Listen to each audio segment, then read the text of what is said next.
Hey, it's Ryan Reynolds here from Mint Mobile. Now, I was looking for fun ways to tell you that Mint's offer of unlimited premium wireless for $15 a month is back. So I thought it would be fun if we made $15 bills. But it turns out that's very illegal. So there goes my big idea for the commercial. Give it a try at mintmobile.com/switch. Upfront payment of $45 for 3 months, $90 for 6 months, or $180 for 12-month plan required. $15 per month equivalent. Taxes and fees extra. Initial plan term only. Greater than 50 gigabytes may slow when network is busy. See terms.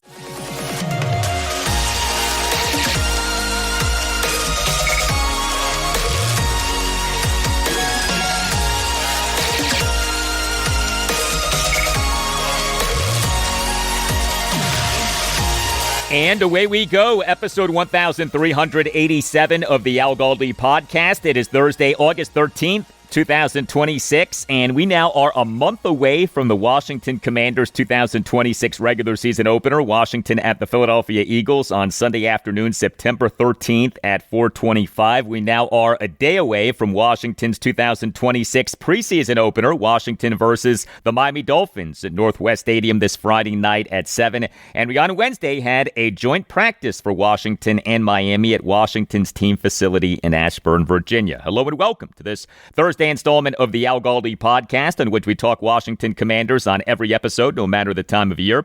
This also is the podcast that follows Washington, D.C. area sports so that you do not have to. Next segment, discussion and analysis of Washington's joint practice with Miami on Wednesday. What was a practice at which Washington's QB1, Jayden Daniels, was, shall we say, cooking.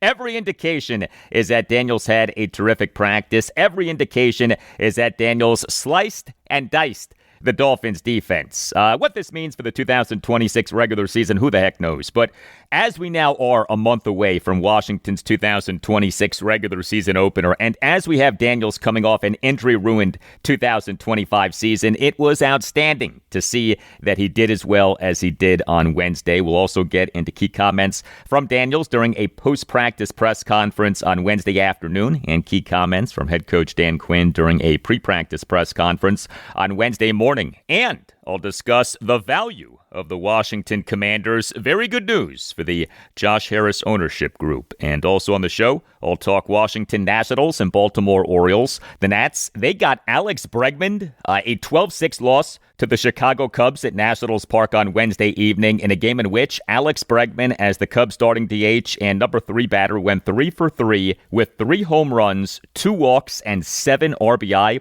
The O's, they fell to 2-4 on a 10-game road trip, a 7-5 loss at the Minnesota Twins on Wednesday afternoon to lose 2 out of 3 games in the series. I'll also comment on the completion of the Adley Rutschman trade. Before we get to feedback, terrible news for Maryland football. Reports on Wednesday evening and Wednesday night that edge defender Zahir Mathis has suffered a leg injury and is expected to miss the entire 2026 season. This is a big deal if you're a Maryland fan like me. Mathis, for last season, was a 24/7 Sports True Freshman All-American and was an On-3 True Freshman All-American. The good news is that Maryland does have some very good / promising edge defenders beyond Mathis, but him likely being done for the season hurts, especially considering that this would seem to be a make-or-break season for Mike Locksley as Maryland head coach. And in the NBA, Russell Westbrook, he on Wednesday afternoon in a post on X announced that he is retiring.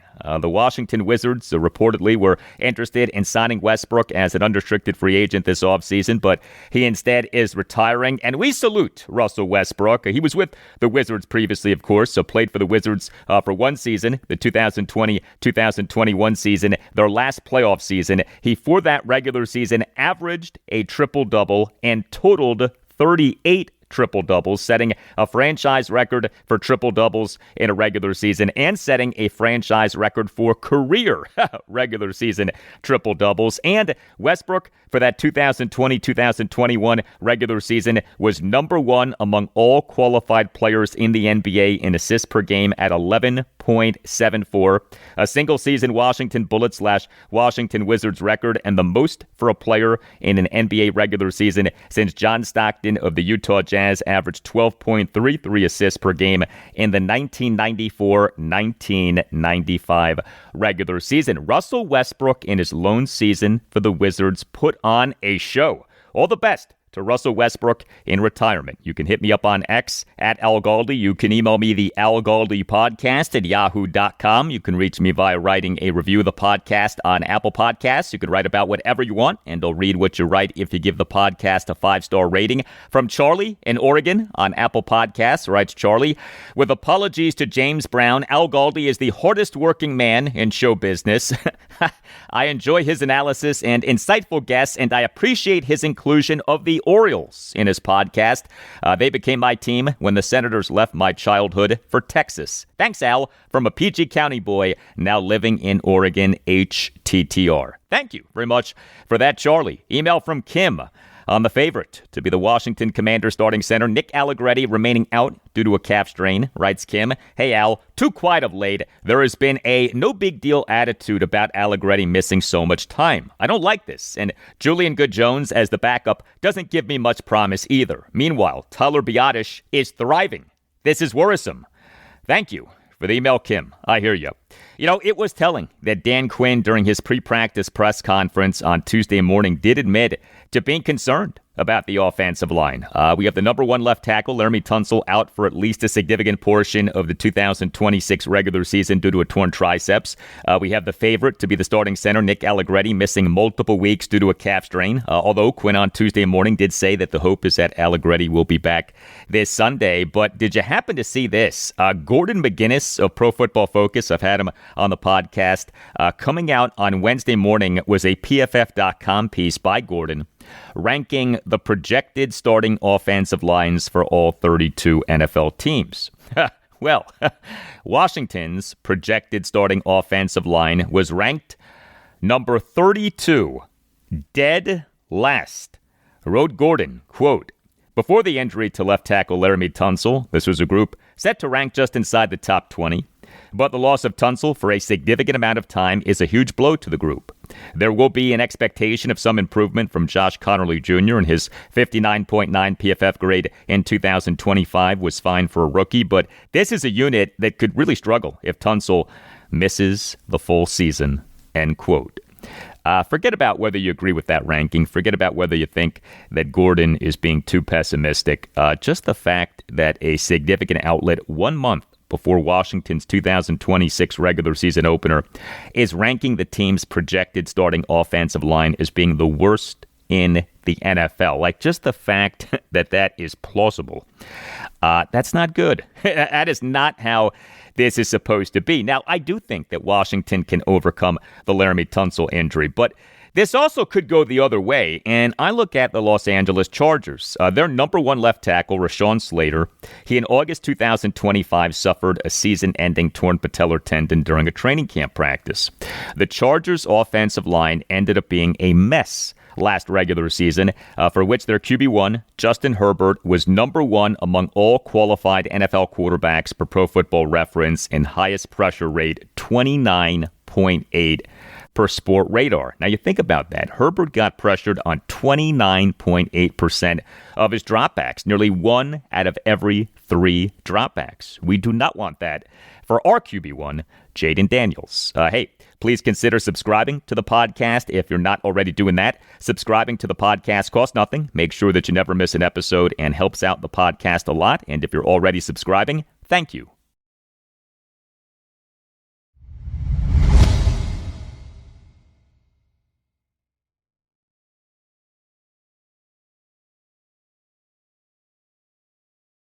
History was made on Wednesday morning, the first ever joint practice for the Washington Commanders franchise at the team facility in Ashburn, Virginia, what officially is Big Bear.ai Performance Center at Commanders Park in Ashburn, Virginia, as we had a 10:30 a.m. joint practice for Washington and the Miami Dolphins. This with the two teams set to play each other at Northwest Stadium this Friday night at 7 in each team's 2026 preseason opener. Now, Washington had hosted joint practices before, but those were at Bon Secours Training Center in Richmond, Virginia, during the time in which the team did training camp in Richmond, 2013 through 2019, and then part of 2021 training camp.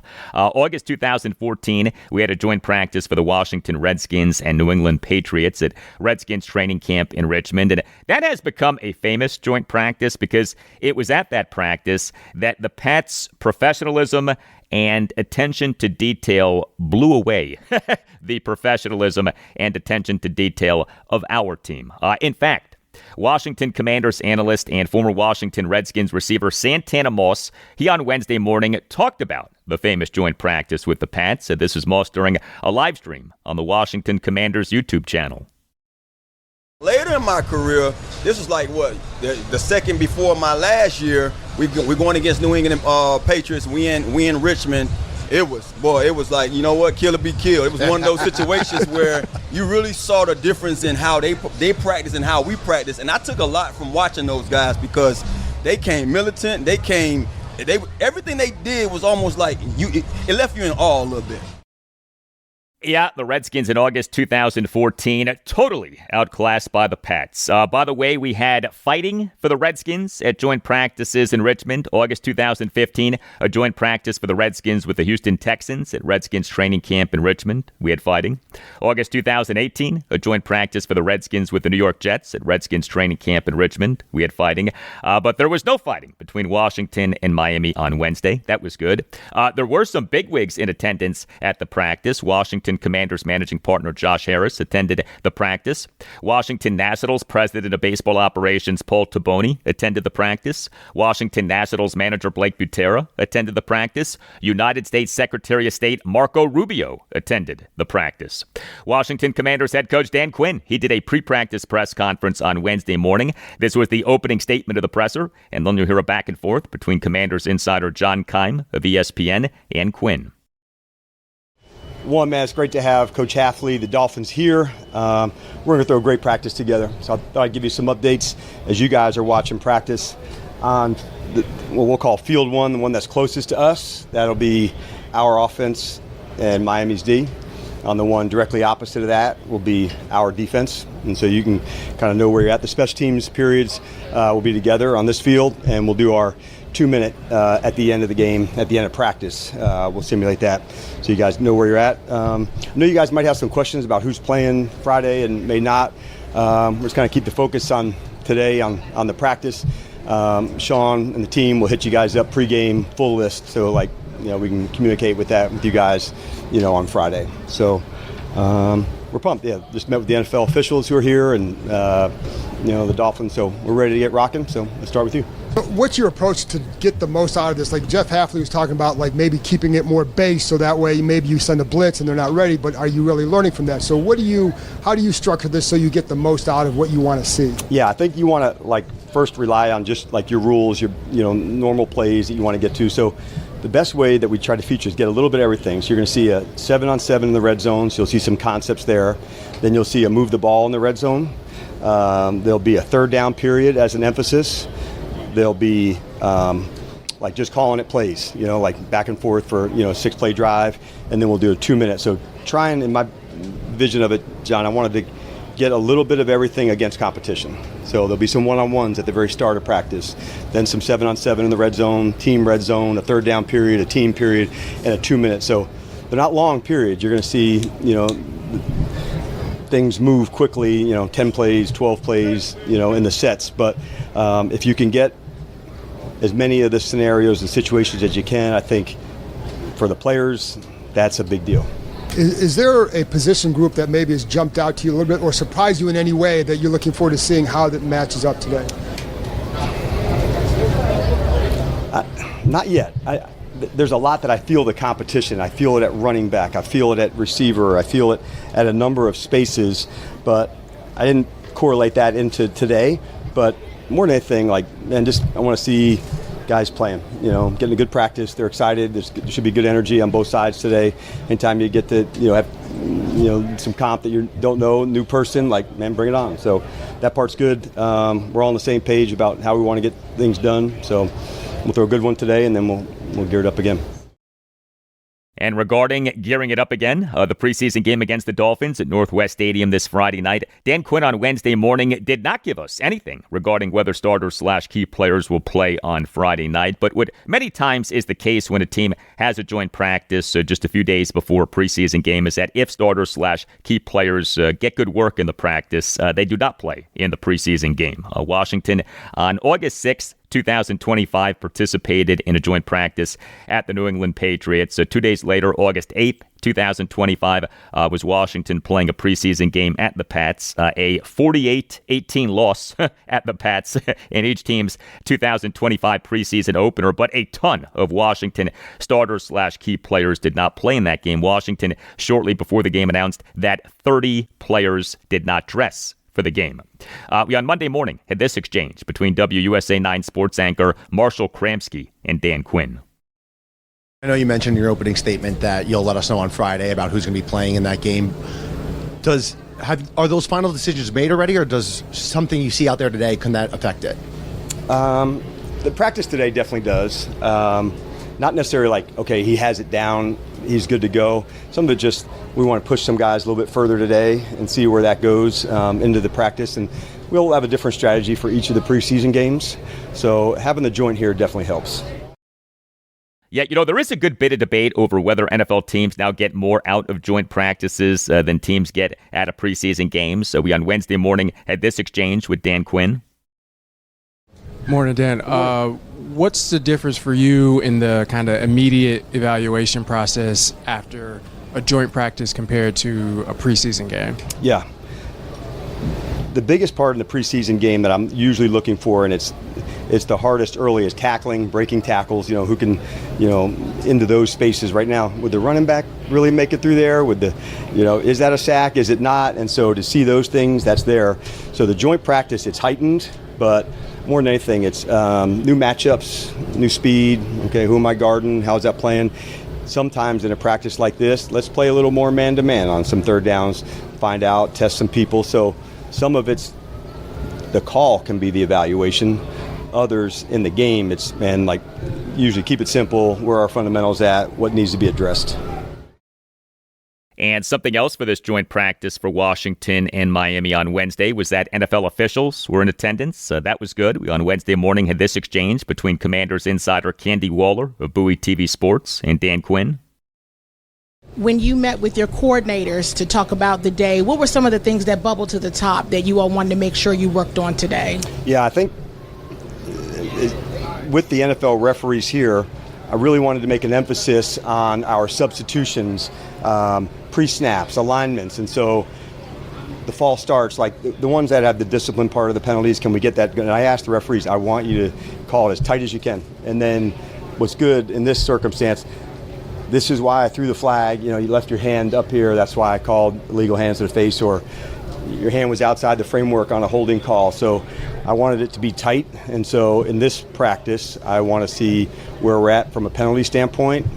Pre-snaps, obviously, I want them gone, but I wanted it detailed to call it. And on the post-snap ones,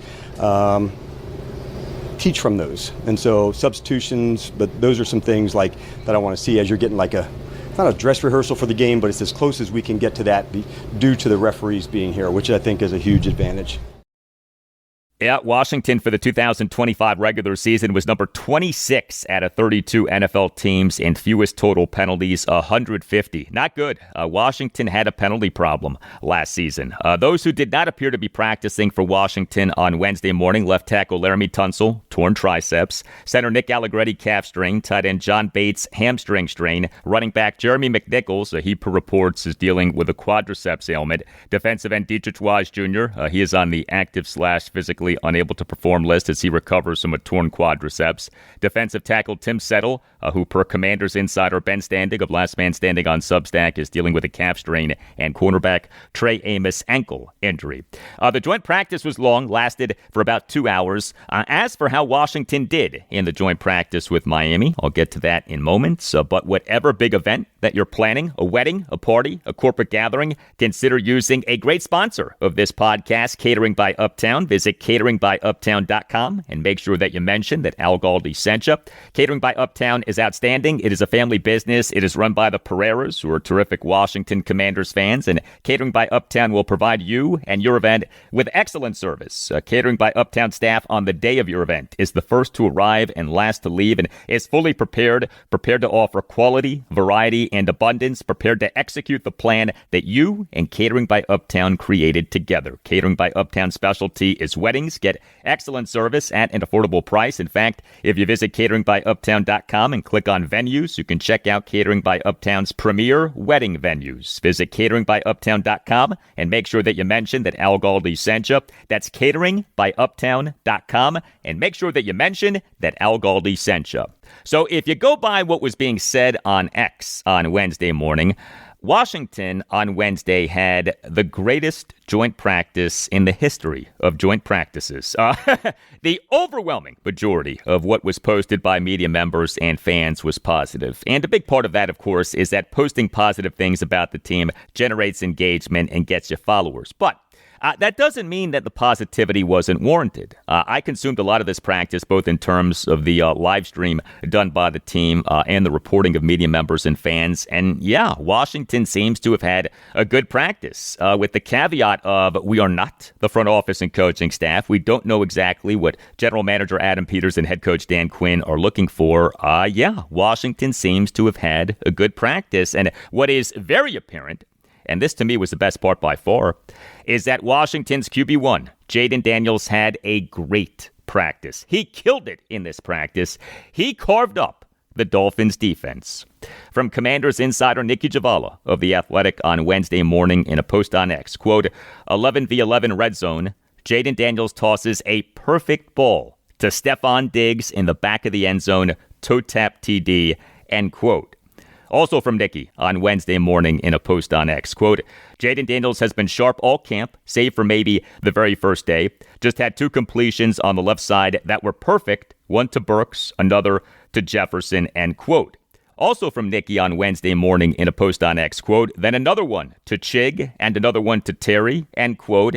And if you've heard Nikki on this podcast, you know that she is not just some cheerleader for the team, okay? She tells it like it is. In fact, she on Wednesday morning in a post on X had this, quote, the Commanders' offensive line so far looks like, ... an offensive line that lost their best player, end quote. So we did have that. But from Ben Standig on Wednesday morning in a post on X, quote, Jayden Daniels' accuracy today, 3 fire emojis, end quote. Not 1 fire emoji, not 2 fire emojis, but 3 fire emojis from our friend Ben. From John Keim on Wednesday afternoon in a post on X, quote, Jayden Daniels has looked sharp, comfortable, end quote. From NFL columnist and reporter Ralph Vacchiano of Fox Sports on Wednesday morning in a post on X, quote, it's only practice and only against the Dolphins, but Washington QB Jayden Daniels looks sharp. His throws are strong and on target down the field. He's shown off his same old mobility too. Good early signs for the Commanders, end quote.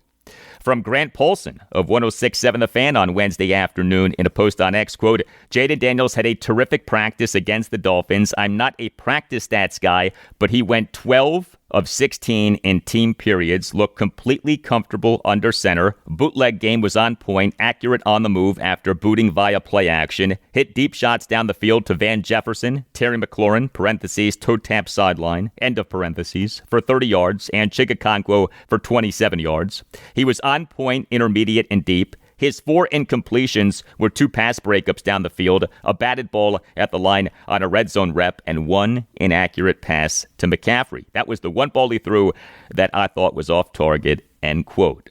How about we go behind enemy lines? Omar Kelly, columnist for the Miami Herald, he on Wednesday evening in a post on X, quote, Jayden Daniels looks amazing. I remember watching him in a joint practice 2 years ago as a rookie and being impressed. He's even better now. That's what a QB is supposed to look like, end quote. On and on I can go. From hip-hop artist and loyal Washington, D.C. sports fan Wale. He on Wednesday morning in a post on X, quote, Jayden out throwing dots everywhere, end quote. Even Wale got in on the act. Other positives for Washington's offense in this joint practice with Miami. From senior writer Zach Selby of Commanders.com on Wednesday morning in a post on X, quote, just wrapped up WR/DB one-on-ones, and Washington's WRs clearly won. Diggs had some really pretty catches, and Antonio Williams had a sick juke at the LOS. Burks ended things with a TD catch, end quote. from Grant Paulson on Wednesday afternoon in a post on X. Quote, the Commanders' WR room had a great day. The Dolphins probably aren't going to be very good, so that's relevant, but they shined. McLaurin and Diggs are obvious studs. Burks had a very good day, parentheses, highlighted by a 30-plus yard corner route in 11-on-11 work, end of parentheses. Jefferson was sharp and made a great catch along the sideline in team period. Antonio Williams had a beautiful TD grab on an out and up. He ran from the backfield, parentheses, lined up as an RB next to Mariota in the gun, end of parentheses, in the red zone period, end quote. Positives for Washington's defense in this joint practice with Miami from Zach Selby on Wednesday morning in a post on X. Quote, the energy from Washington's defense is palpable. Amik Robertson just blew up a run on the first play of 11s, end quote. Also from Zach on Wednesday morning in a post on X. Quote, Miami's QBs have done a lot of cardio today, end quote. From Ethan Cadeau of the Associated Press on Wednesday morning in a post on X. Quote, Commanders DL did whatever it wanted in one-on-ones versus Miami. That carried over to 11s. Washington's run D dominated, end quote. A nice summation post on X from Commanders insider Tashawn Reed of the Washington Post on Wednesday afternoon. Quote, my takeaways from the Commanders-Dolphins joint practice. Washington offensive line struggled today. As a result, the run game was a non-factor. Jayden Daniels was still accurate and protected the ball. WRs look good. Washington's defense locked down. Miami's offense is not good, end quote.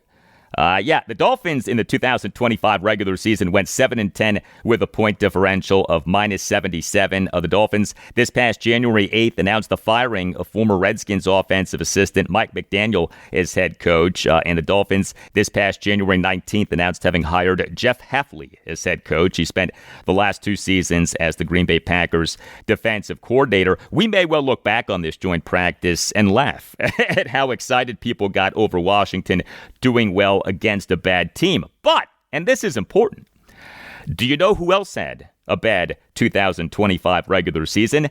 The Washington Commanders, 5-12 with a point differential of -95. Washington was worse than Miami. Our team need not apologize for doing well in a joint practice. And off the terrible news of Laramie Tunsil having suffered a torn triceps during this past Saturday morning's practice, it was nice to have a day of positivity like Wednesday. Although, yes, the reporting was that the offensive line did not look good. But the reporting was that Jayden Daniels did look good. Great, in fact. Daniels did a post-practice press conference on Wednesday afternoon. The presser began with this back and forth between Lake Lewis Jr. of 106.1 ESPN Richmond and Daniels, and then you'll hear a follow-up back and forth between Ben Standig and Daniels. You just look more comfortable as the days have gone by. Do you feel that way right now? Yeah, I think, as reps and time goes on and you get more of a grasp and a feel for who can run what route, how Blau's supposed to call it, and how he wants to call things. This is what practice is for. So day by day, I just try to come in and have control of the offense and get 1% better. As far as some of the young guys like Jalen Bradley and, some of the other young ones, have they made an impression on you? Yeah, I mean, their willingness and their eagerness to go out there and learn has been very big for their development so far. JB, Antonio, all those guys that came in just want to learn. We all been in it together, so we're all learning together. Nobody's better than anybody else. We're all just trying to get better each and every day. You had a bunch of throws down the field to receivers, Trail and Van, whomever. It feels like you guys are almost, I don't say mid-season form with chemistry, but it feels like the chemistry's really picked up over camp. Is that fair? We're just putting in the work to get there. I wouldn't say we're in mid-season form. You wouldn't want to be in mid-season form right now, but we're just going day by day, really. What have you kind of figured out about some of these receivers over the course of these few weeks, both in terms of just like your comfort throwing to them, kind of knowing where they like the ball? How has that progressed? I would say it's a mixture of both. Like just having open communication about how I see routes being ran, who's good at what their strength, what their weaknesses are, how can I put this type of throw, for this specific person and stuff like that. So you just go out there and just have a conversation about that. And you put it into full fruition out there on the field. And we, during that cut, heard the classic Jayden Daniels humility, downplaying the idea of him and his pass catchers already being in midseason form. We got more of that humility later in the presser via a question about the offense under new offensive coordinator David Blau. We, on Wednesday afternoon, had this exchange with Jayden Daniels. Jayden, you're about 2 weeks into camp. How do you feel with the offense, your comfort level, understanding the concepts? Where would you grade yourself in that regard? I still got some ways to go, man. You know, we have explosive plays and stuff like that, but a lot of it's not perfect. I'm still working. The whole team's still working. Still building that chemistry and continuity. So we still got a long way to go. So Jayden Daniels on how he's doing in the David Blau offense, quote, "I still got some ways to go," end quote. Daniels has passed June 17th during a post-practice press conference at the team's mandatory minicamp said regarding mastering the David Blau offense, quote, "I still got a long way to go," end quote. Are you noticing a pattern? Are you noticing a trend? Had a long way to go in June, has a long way to go in August. The humility, the work ethic, the self-awareness, never satisfied, never content, some of the best qualities of Jayden Daniels. This Jayden Daniels post-practice press conference on Wednesday afternoon marked his first session with reporters since Laramie Tunsil suffered a torn triceps during this past Saturday morning's practice, and marked Daniels' first session with reporters since Washington this past Friday morning announced having signed unrestricted free agent receiver Stefon Diggs. We on Wednesday afternoon had this back and forth between Tashawn Reed and Jayden Daniels. Jayden, when the offensive line loses a player like Laramie Tunsil as a quarterback, how does that change how you have to operate? You can't replace LT. LT is one of one, but I got confidence in BC and the next man up mentality. So I trust all my teammates to go out there and perform and do their job.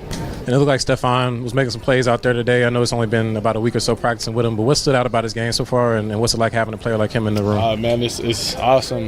Just his feeling for space. He's a dog. He goes out and makes plays.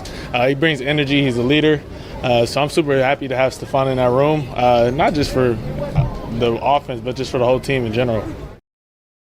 Washington with Jayden Daniels, Laramie Tunsil, Terry McLaurin, and Stefon Diggs was set to have the team's best QB1, LT1, WR1, WR2 foursome in years. Now, of course, that has been disrupted by Tunsil getting injured. And a kicker competition update, Jake Moody versus Drew Stevens. Jake Moody, the incumbent, Drew Stevens, an undrafted rookie out of the University of Iowa.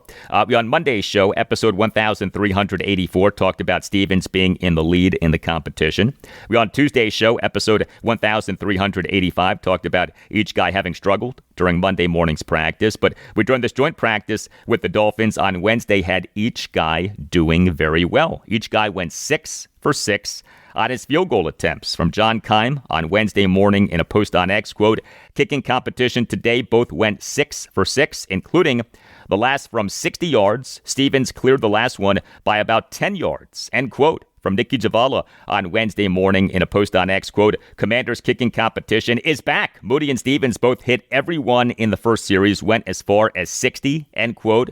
From Ben Standig on Wednesday morning over multiple posts on X, quote, "Don't call it a comeback. Jake Moody, perfect 6 FGA, including 53 and 58 yarders. And then Drew Stevens matches. The height on his kicks is something," end quote. Yeah, as we have discussed, Stevens appears to have the stronger kicking leg. The upside with this guy, very enticing. Well, whoever ends up being Washington's kicker for week 1 of the 2026 regular season needs to step up. And if you need to step up your wardrobe, check out Quince. Go to quince.com/Galdi. Quince is all about fewer, better pieces. Quince's clothes are made with premium materials built to last and designed to become the ones that you reach for day after day. I've been telling you about my sand dune colored cotton chino drawstring shorts from Quince. Clothes from Quince become your go-to items like a go-to receiver. Quince specializes in everyday staples that work harder, like Quince's ultra-soft organic cotton tees and premium Mongolian cashmere sweaters. They're versatile, timeless, and transition seamlessly from a casual workday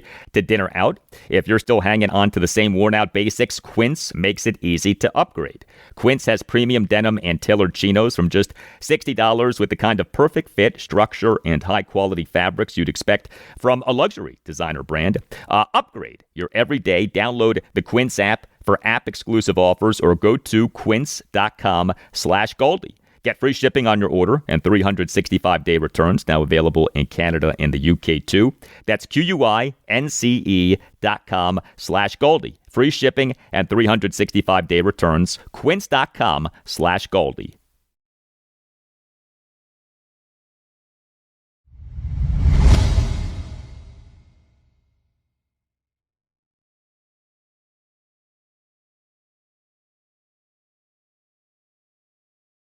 Major sports business news on Wednesday morning reports that the Los Angeles Lakers are being sold to businessmen Josh Kushner and Bob Iger for $12.5 billion, a record sale price for a North American sports franchise. So the phrase, quote, a record sale price for a North American sports franchise, end quote.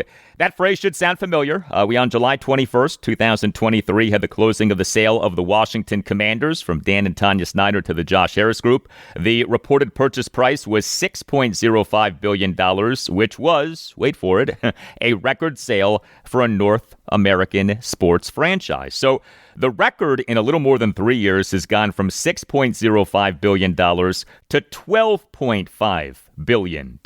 Incredible. As you may recall, we last month, July 11th, got the news that the estate of Paul G. Allen had agreed to sell the Seattle Seahawks to an ownership group led by venture capitalist Vinod Khosla and his family for a reported $9.612 billion. So just looking at NFL franchises, Washington Commanders sale price $6.05 billion. Seattle Seahawks sale price $9.612 billion. The Josh Harris Group already has seen the value of the Washington Commanders go up by quite a bit. And now we also have this. Sportico, it on Wednesday morning came out with the outlet's valuations of NFL teams. This is the 7th year in which Sportico has done this. The Dallas Cowboys have been number one in each year. This year's valuation for the Cowboys, $15.5 billion. But the Washington Commanders are number 11, $9.64 billion. Again, the Josh Harris Group in July 2023 bought the team for $6.05 billion. The team in August 2026 per Sportico is worth $9.64 billion. The Josh Harris Group is doing just fine. Additionally, Sportico has ranked the top 154 franchises in the NFL, MLB, the NBA, the NHL, and MLS in terms of value. Here's where the teams of Washington, D.C. ranked. Number 14, the Washington Commanders, $9.64 billion. Number 54, the Washington Wizards, $4.78 billion. Number 85, the Washington Nationals, $2.31 billion. Number 86, the Washington Capitals, $2.3 billion. Number 136, DC United, $750 million. So the Washington Commanders per Sportico are worth more than twice what the Washington Wizards are worth, and are worth more than 4 times what the Washington Nationals are worth, and are worth more than 4 times what the Washington Capitals are worth. It really is something, the extent to which the value of the Commanders blows away the values of the Wizards, Nationals, and Capitals. In fact, if you add up the values of the Wizards, Nationals, and Capitals, you still don't get the value of the Commanders. Think about that.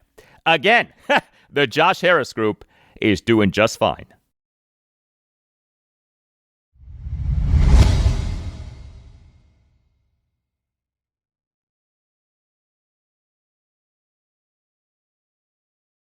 Well, the Washington Nationals, in sweeping a 3-game series against the Cincinnati Reds at Nationals Park this past weekend, allowed a total of just 6 runs. The Nats now, in losing each of the first 2 games of a 3-game series against the Chicago Cubs at Nationals Park, have allowed a total of 20 runs. A 12-6 loss to the Cubs at Nationals Park on Wednesday evening in a game in which Alex Bregman, as the Cubs starting DH and number 3 batter, went 3 for 3 with 3 home runs, 2 walks, and 7 RBI.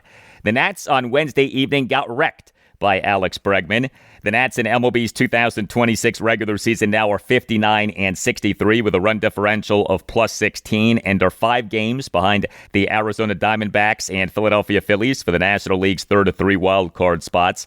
The Cubs in this regular season now are 71-50 with a run differential of plus 115. They lead the National League wild card standings, a 6.5 game lead on the San Diego Padres, who have the National League's 2nd wild card spots.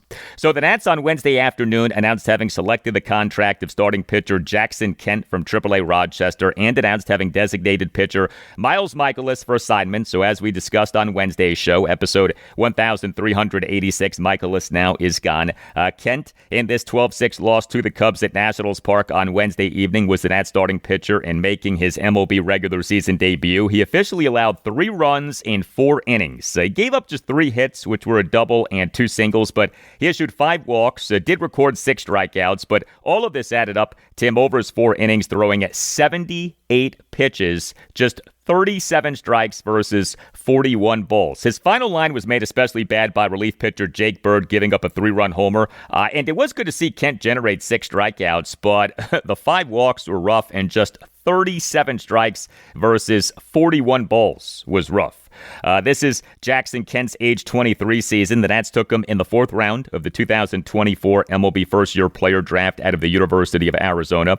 He this season has pitched for AA Harrisburg, AAA Rochester, and now the Nats at the major league level. Let's see more of him. Now's the time for the Nats to be seeing what they have in younger starting pitchers off the team, now having DFA'd both Miles Mikolas and Zach Littell. The Nats relief pitching in this 12-6 loss to the Cubs at Nationals Park on Wednesday evening was quite bad. 4 Nats relievers officially combined to allow 9 runs, 7 earned in 5 innings. Jake Bird, he officially allowed 1 run in 1 1/3 innings, but he to the second batter he faced gave up a 1-out, 3-run homer by Alex Bregman to left field for a 4-1 Cubs lead and a 4-run 5th for the Cubs. Tom Cosgrove officially allowed 3 runs, 1 earned in 1/3 of an inning. He and what ended up being a 5-run 6 for the Cubs, faced 4 batters, but got just 1 out, although he was victimized by a 1-out fielding error by first baseman Andres Chaparro. But Cosgrove, to the next batter he faced, gave up a 1-out RBI double by Dansby Swanson to left center field off the warning track on a 1-2 pitch for a 5-4 Cubs lead. Giovanni Cruz, he officially allowed 2 runs in 1/3 of an inning. He and the Cubs' 5-run 6 faced 4 batters, but got just 1 out. He to the first batter he faced gave up a 2-out opposite field 2-run single by Seiya Suzuki to right center field on a 1-2 pitch for a 7-4 Cubs lead. Cruz to the second batter he faced gave up a 2-out first pitch 2-run homer by Alex Bregman to left field for a 9-4 Cubs lead. And Trevor Williams, who had been doing well, he allowed 3 runs in 3 innings, tossed a perfect top of the 7th, but he in the top of the 8th allowed 3 runs, gave up a leadoff homer by Dansby Swanson to left center field for a 10-5 Cubs lead. The homer went a projected 436 feet per Statcast, and Williams gave up a 1-out 2-run homer by Alex Bregman to left center field for a 12-5 Cubs lead, despite having had him down in the count at 1.02. Nats relievers did have a good series in the team sweeping 3 games against the Reds this past weekend, but the bullpen in this series against the Cubs so far has been back to being bad. The Nats for this regular season now have allowed 85 relief pitching home runs, most in MLB, and now have a relief pitching strikeouts per 9 innings of just 7.23, lowest in MLB.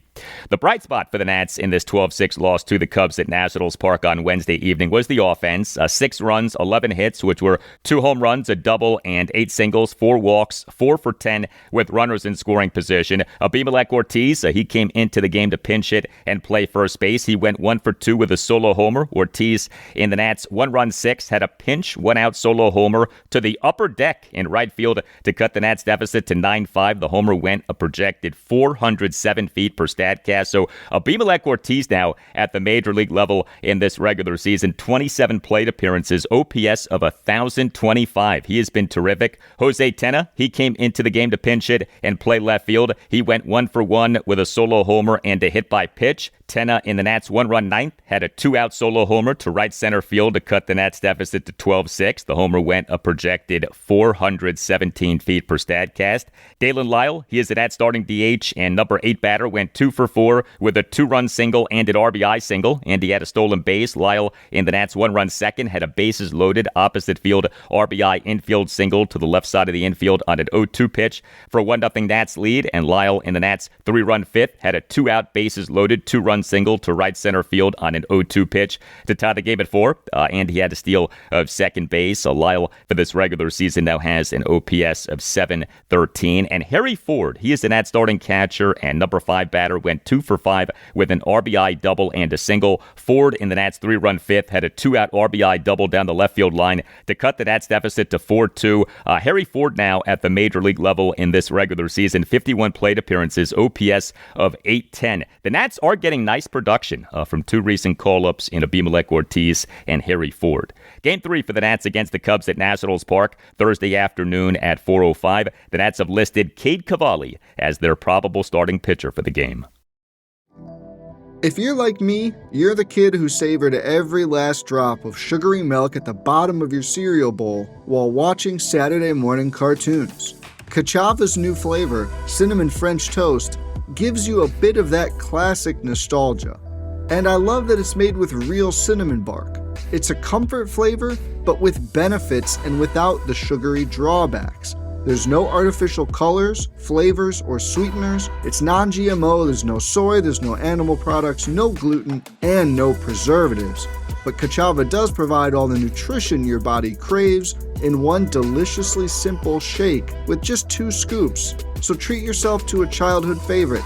Go to Kachava.com and use code SPORTS for 15% off your first order. That's Kachava, Kachava.com with code SPORTS.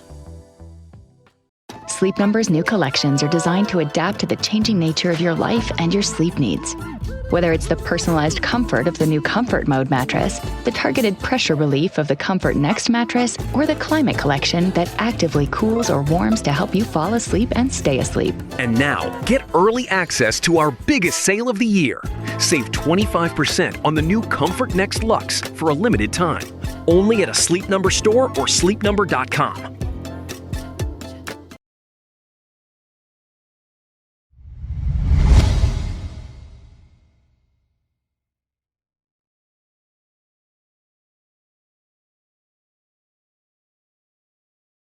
The Baltimore Orioles now are just 2-4 on a 10-game road trip, a 7-5 loss at the Minnesota Twins on Wednesday afternoon to lose 2 out of 3 games in the series. This off the O's losing 2 out of 3 games at the Texas Rangers last weekend. The O's in MLB's 2026 regular season now are 58-63 with a run differential of -36. The Twins in this regular season now are 60-62 with a run differential of -32. Highly disappointing outing for Orioles starting pitcher Shane Baz. He was coming off having been so good. He was coming off having thrown the Orioles' first complete game in this regular season.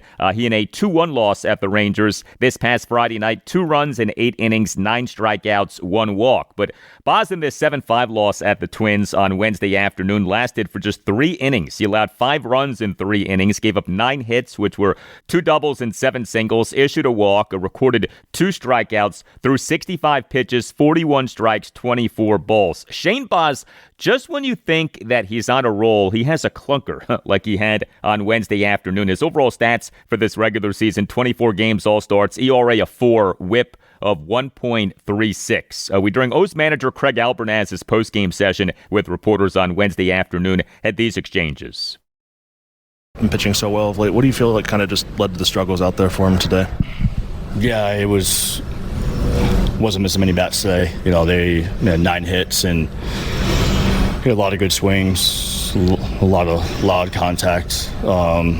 Shane had looked like he had a tough time just feeling out the strike zone. He had some at bats where he was getting ahead and couldn't finish, or he was behind and had to come in the strike zone. And it just, from his feedback, he felt like he was just moving slow today. But he battled and grinded through his outing. His velocity was down across the board. Any concern over that? Yeah, that's why he said he was moving. He just felt like he was moving slow. So After that third inning with all those pitches, you felt like you had no choice but to take them out. Yes.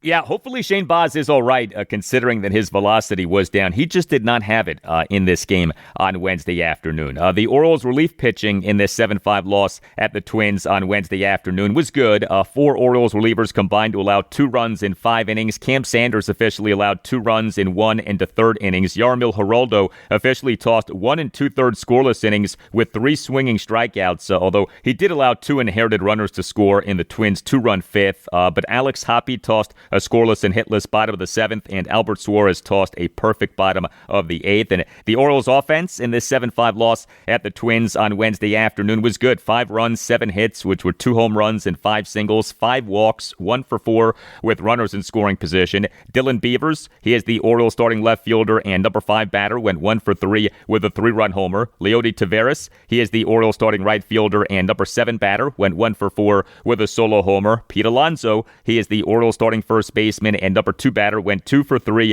with 2 singles and a walk. Alonso's OPS for this regular season now is at .833. Also with the O's, the Adley Rutschman trade now is complete. So the O's on August 3rd, what was 2026 MLB trade deadline day, announced having traded catchers Adley Rutschman and Jake Rogers and cash considerations to the Boston Red Sox for a package that included 3 of Boston's top 5 prospects per MLB Pipeline. But the package also included a player to be named later or cash considerations. Well, the O's on Wednesday morning announced that they had gotten outfield prospect Harold Ribas as the player to be named later. He, per MLB Pipeline, was Boston's number 13 overall prospect. So the package that the O's got from the Red Sox, starting pitching prospect Anthony Ianson, who per MLB Pipeline at the time of the trade was Boston's number 2 overall prospect and the number 49 overall prospect in baseball. Starting pitching prospect Kyson Witherspoon, who per MLB Pipeline at the time of the trade was Boston's number 4 overall prospect.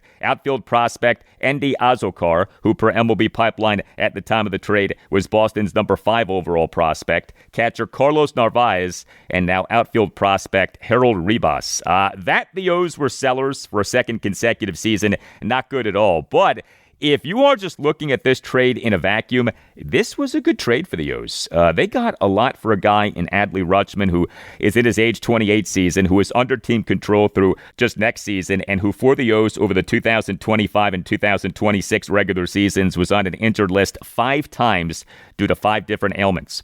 No game for the O's on Thursday. Next up for them is a 4-game wraparound series at the Tampa Bay Rays. The O's have not yet announced their probable starting pitchers for the series, but Game 1 Friday night at 7:10, Game 2 Saturday evening at 6:10, Game 3 Sunday afternoon at 12:15, and Game 4 Monday evening at 6:05.